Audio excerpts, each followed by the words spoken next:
All right, this is an idea, I think, whose time has come, and, you know, it's happening with more and more colleges right now. They are offering students who can't afford to go there, well, work there.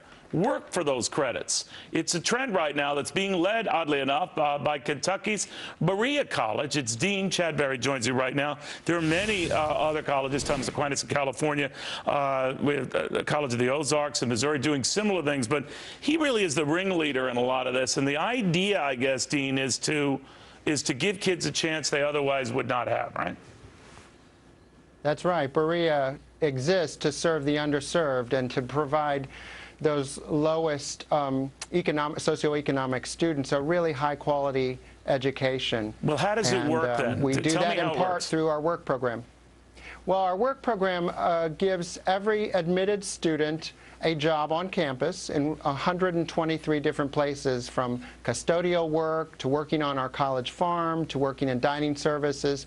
But eventually, as you move through Berea, depending on your academic major, you can choose your labor position so that it can complement your academic major and thereby give you important workplace experience once you leave the institution upon graduation. How many credits? And those 10 hours a week. 10 hours, that's exactly what I was going to ask. 10 hours a week. What do you think, Tracy? I love it. Yes. I love it. I mean, there's a lot of schools now, too, offering internships for one of the years. That way the kids help get jobs when they're done.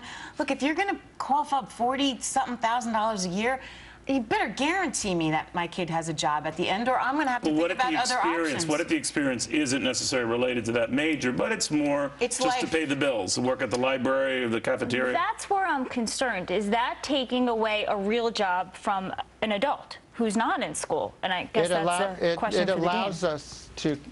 It allows us to keep our costs low. Our real incentive is to keep those costs low because we are covering the tuition for all of our students. No student at Berea pays tuition, and so therefore we have this incentive to keep our costs low. Thereby we use the assistance from our students to help us keep those costs low, and then they get that great experience. And the dean is teaching them responsibility, to be on time. Like, you know, it's not all about calculus when you get out of there. Trust me, I know.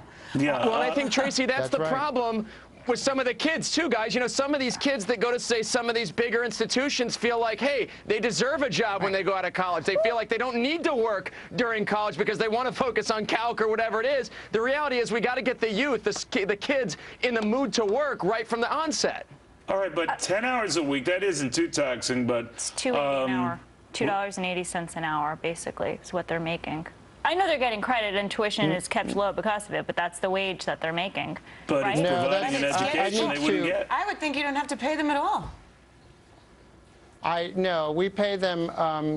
They earn, a first-year student will earn about $1,500 for that academic year for 10 hours of work. By the time you're a senior, you're making about $2,000, and that helps you provide for personal expenses and to pay your expected family contribution if your family isn't able to do that. And that's what a number of our students do. But do those Remember, Berea doesn't charge, I just want to be clear, we don't charge tuition.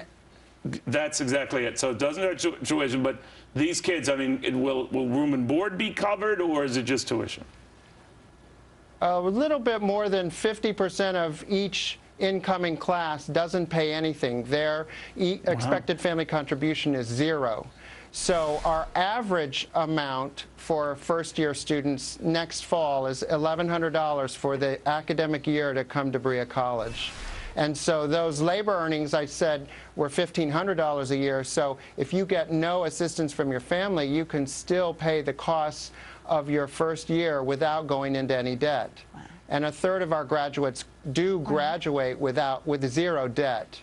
Well, one thing that's clear is it's avoiding, it's avoiding what's been happening now, where school is priced out for too many kids.